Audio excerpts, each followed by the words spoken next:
Hey guys, welcome back to Delaware Acre. Initially, this video, I was going to make it like a day in the life video, but it ends up being a how I use my sourdough starter over 2 days worth, feeding it in the morning on the first day, and then I'll show you what I do with it for the next 2 days today or on this day and the next day.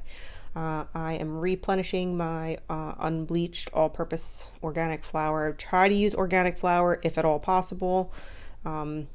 Actually, whenever possible. If it's not at one store, I'll probably go to another. I do Walmart delivery. It's just so convenient. So sometimes they're out of the organic unbleached, but I definitely try to use unbleached for my sourdough. Organic, like I said, whenever I can. And just showing you how runny and kind of flat it looks here. So it needs to be fed. I can see some bubbles in there, but that is because I pulled it out of the fridge just before shooting this video. And it must have had a little bit, food left over from the last time I fed it. I usually try to feed it and put it in the fridge while it's bubbly so that when I do take it out, it's got a little bit of reserve in there. So I'm just trying to show you what it looks like when I mix it up here. And I have gotten a lot of flack for this, but I have no measurements.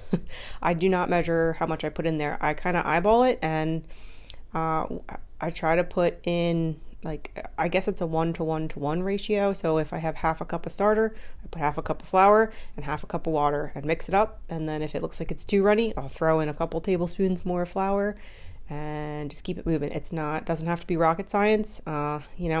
Each kitchen has their own rules. Each cook follows their own rules. Well, not that I'm a cook, but anyway, here's what it looks like after I've mixed it all up. I really gravitate towards these skinnier spatulas. And yeah, probably would have been the best time to change into a new jar, but I didn't, so here it is. I give it a good mix. I try to scrape down the sides, and then I'll just put it out on the counter, room temperature. My house is a little on the cool side, so it takes a while for it to get started. But sometimes the sun hits this, or I'll move it to the other counter is right by the window, and we get a lot of afternoon sun. So sometimes I'll put it over there if I really need it to get going, and put it next to my daughter's artwork there. She got a little art kit for Christmas, and she's been making lots of art. So you'll see it in some videos probably. And as you all know, if you've been here for any length of time, you know that I save all of my eggshells and I dry them out. Just toast them in the toaster oven, and I eventually will blend them up, but I just kind of stick them in a jar and mush them up for now. I usually will mix it with my bone meal, and I put it in either in the compost or in the garden. So there it is, half messed, half crushed up. And then I have some sourdough rolls that I made. They're getting kind of stale, but I will still eat them. I don't like anything go to waste. So I have some grass-fed butter, made myself a cup of tea, and yeah, this is my breakfast before I get the day started.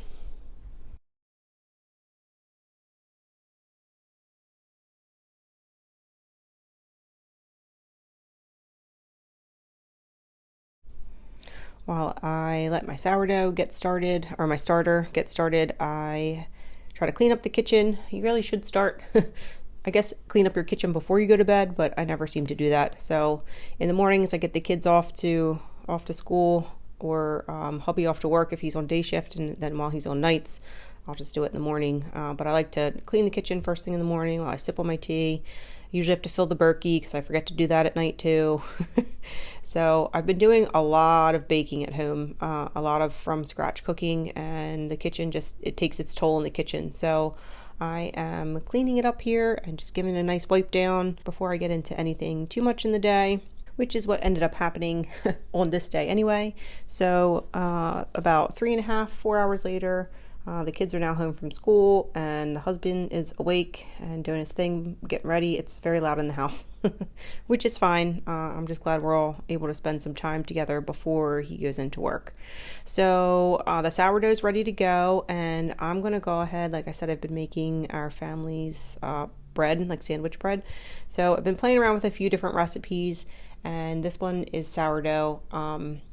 And I've made it, I think, twice before, and I can link it below. I think it's loosely, or it is based on King Arthur's sourdough sandwich bread. So yeah, I am gonna go ahead and get the dough ready tonight, and then get my husband off to work and do homework with the kids. And yeah, so that's day one of day in the life with a sourdough starter. I ended up putting it on a heating pad just to get some rise out of it. So now we're going to remove the dough from the bowl, gently stretching it into a rectangle, then your fingers to dimple the rest of the air out of the dough, roll up into a log shape, and cover and let rest for 10 minutes. Okay. Heating pad out of here.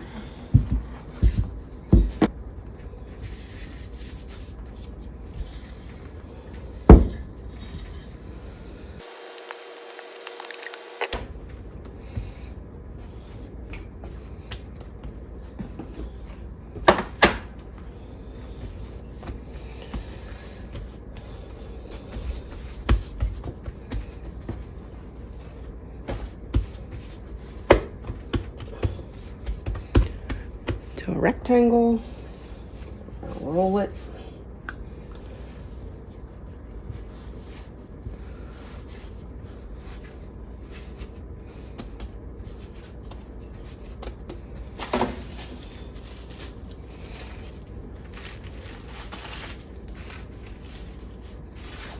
Says to let it set for 10 minutes.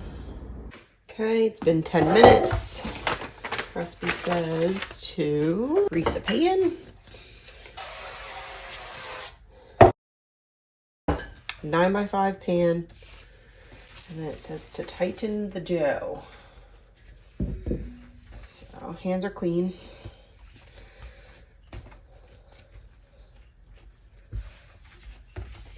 To tighten the dough.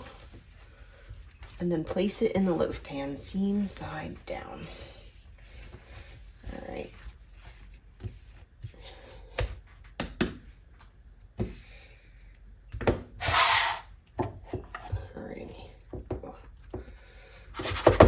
Okay, seam side down. Cover and let rise for 1 to 2 hours. I'm going to cover it back with the saran wrap and my flour towel. And that takes 1 to 2 hours to rise again. In the meantime, I'm gonna make another recipe. This recipe is from littlehouseonlaurel.com. I found her just on YouTube looking for, I wanted a long fermented pumpkin sourdough waffle recipe. So, and this is the one that I ended up finding, that she actually talks about long fermenting the dough. So I have pumpkin that we made together. It's in the fridge hanging out, needs to be used. And then I have sourdough starter. I'm gonna have discard from what we fed yesterday. So this recipe uses this recipe uses an entire cup of sourdough discard, which is great, and then 1 cup of pumpkin puree. So I will use this discard up instead of tossing it, and then use half of this puree. I'm actually going to use the bowl that I just took that fermented dough out of, because I'm doing basically the same thing. 1 cup of sourdough starter. Let's see. 1 cup. Oh, I might not even have a cup. I thought I was going to have more. So we need to save just enough to make the starter active again when I feed it. So I am going to scrape just a little bit out, get closer to a cup. You only need a little bit of starter. You only need a little bit of starter left to get it going again. So we're just shy of a cup of starter here. Just shy. So we'll have to see how this turns out. Hopefully it doesn't. I'm not wasting my time or ingredients here. 1 cup of pumpkin puree. 1 cup. Now the recipe says 1 1/4 to 1 1/2 cups of milk. I don't understand why there would be a difference. So 1, and I'll do 1/4 since we have less starter in there. Tablespoon of honey, huh? 1 tablespoon, of course. Of course. It's honey from the local Buzz, in case you can't tell. Ooh, ooh, that's a little much. Put some of that back in there. Shout out to local Buzz. Eggs, eggs, eggs. I don't know how eggs are in fermented dough. How does that work? Not really sure.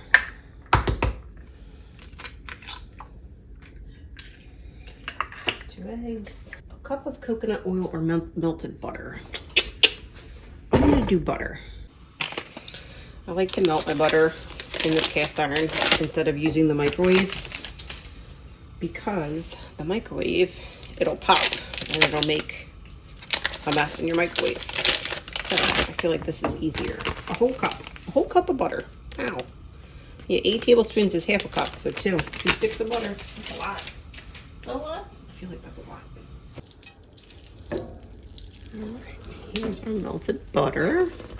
I always wonder if the melted butter is going to affect the, like, kill the starter if it's too hot.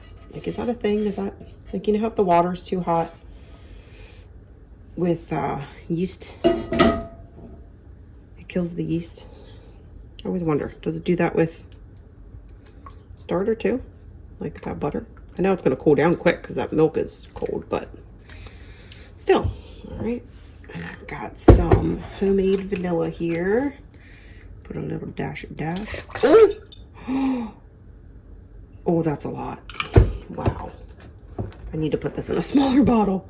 Holy moly. That was like half, what, 1/4 cup? Instead of a teaspoon. Wow. Oh boy. Yeah, I guess we'll just see how these turn out. Holy crap. 1 3/4 cup flour. 1 1/4. Oh boy, I can't believe I put that much vanilla in. Salt. 2 teaspoons of baking soda. I have mine in a little jar here. I buy it in bulk. And it's clumpy, so how clumpy it is. And then my kids do not like, and I cannot get them to even try anything that smells like pumpkin pie spice, so I'm just putting a dash of cinnamon in. They won't come anywhere near pumpkin spice or anything really too cinnamony.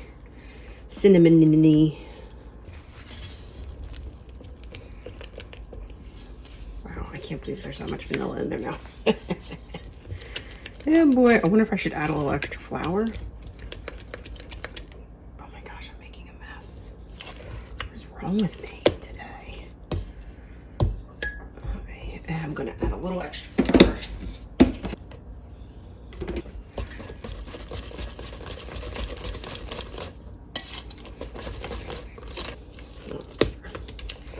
Okay, now it says cover with plastic wrap and let ferment in the refrigerator for 8 to 12 hours. I hate using plastic wrap. I really hate using plastic wrap. All right, this goes in the fridge. Before I clean up, I'm gonna go ahead and feed my very minuscule starter.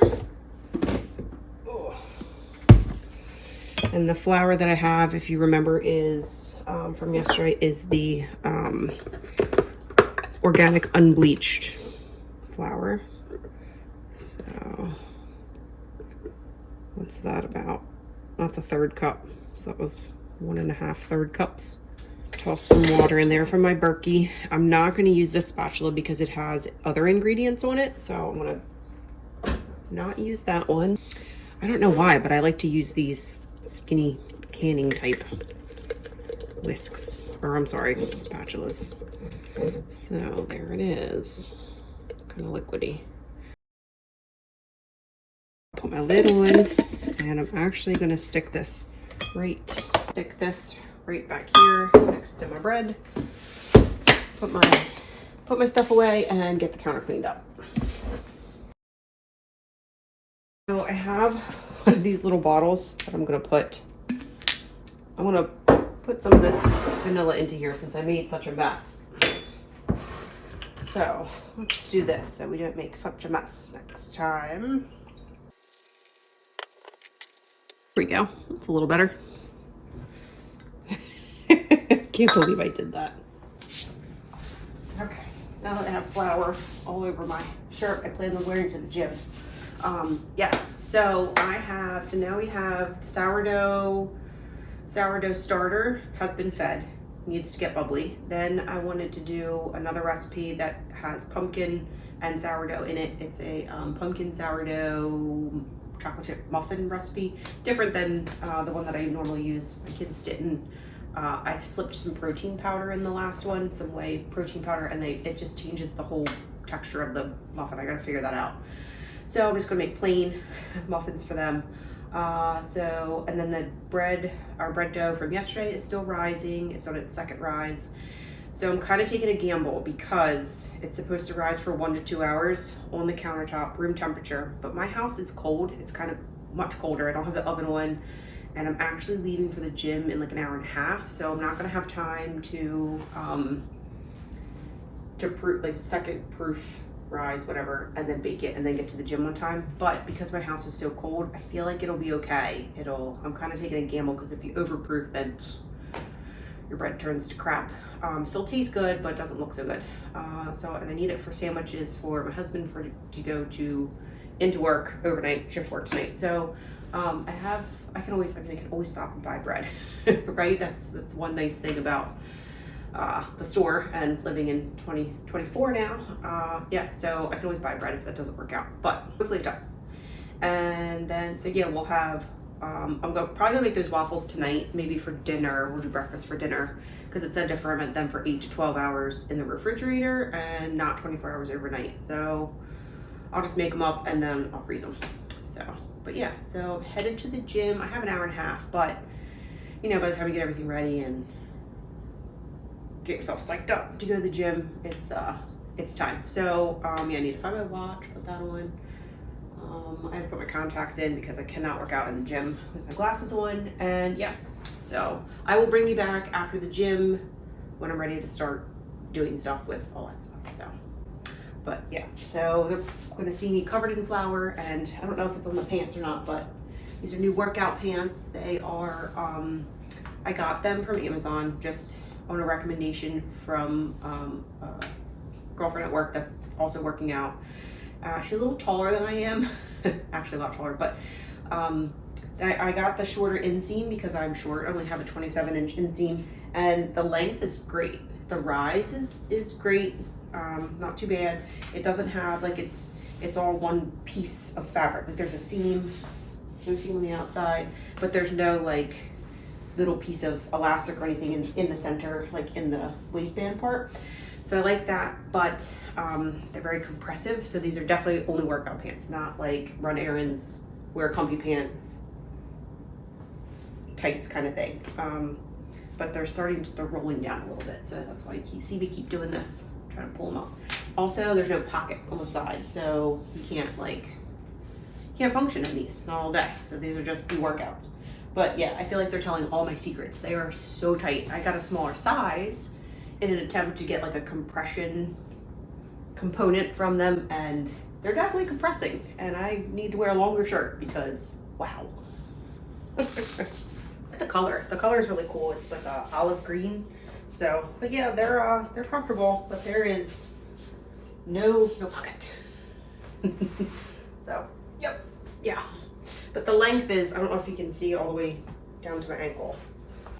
So I'm only 5'1" and I have a 27-inch inseam. So yeah, they come down like where leggings are supposed to come down to, full length leggings. So I think on a taller person, they'd probably be shorter, like a 7/8 length. But yeah, they are, yeah, pretty cool. So we'll see. Okay, back from the gym. sun is shining. Bread is proof. That might have worked out well. So I'm gonna get the oven preheated and get this in there. Ooh, hopefully it doesn't stick. There we go. Perfect.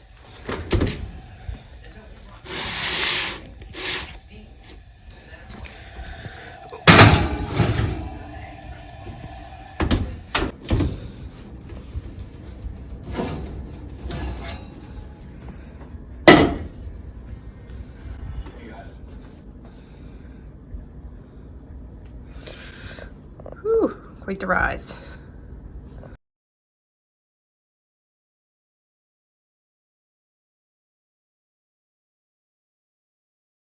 Let's see.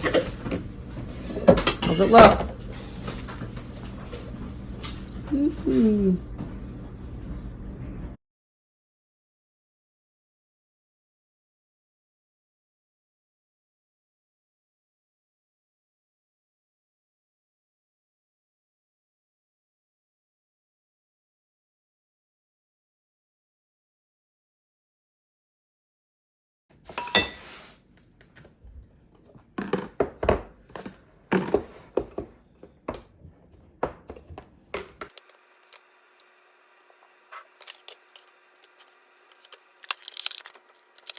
So I have our waffle batter and my waffle irons, and this waffle iron situation is a little it's almost comical, but this one is a waffle bowl maker. Use it to make waffle bowls.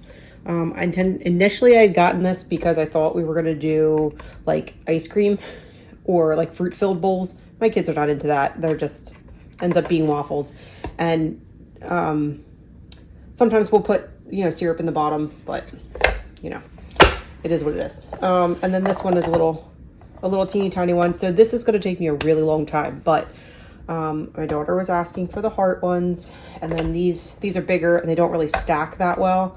So I'm going to just go ahead and assembly line it and get these going. Starter is in the background, getting bubbly, nice and bubbly. So I might make muffins after this. Like I said, my house is cold, so it takes a while. So initially, the first two waffles or so need to be sprayed. Not to use spray stuff. I will use bacon grease sometimes, but it just makes a mess. So I just. All right, these are hot. Here we go. So hopefully these are good. That might be way too much batter. I'm not sure. Ooh, sizzle, sizzle. There we go. Okay, let's see. Ooh, smell good. I don't know if my kids are gonna eat them. The first one always sticks for some reason. I'm not sure why, because it's supposed to be non-stick. Come on. Come on. Let's go. When they're hot, they kind of flatten out and they get wonky.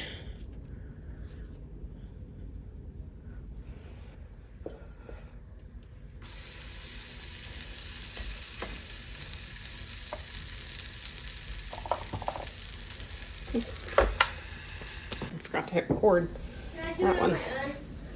That one's a little better.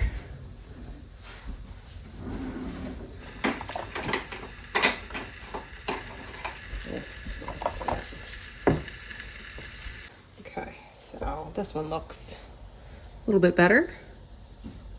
Oh, are you kidding me?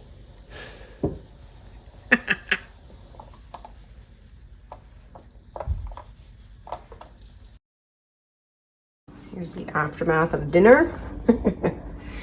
So I will put these into the freezer and let them freeze, and then I'll put them in a Ziploc together. And then my middle schooler ate dinner and then decided to eat a large waffle and was too full. So, and I never got to my sourdough, so I'll probably feed that tomorrow and then make muffins tomorrow. feedback from the kiddos was overall positive. They liked these waffles and said that they would eat them again, so that's a positive. The only thing I would change up in this recipe that I didn't really enjoy very much was how greasy they were. I think a cup of butter was way too much. So I'd probably cut that either to 3/4 cup or maybe even half a cup next time. So yeah, I will get around to those muffins and I will put that video up soon. Until the next video, hope you're well. Take care. Bye.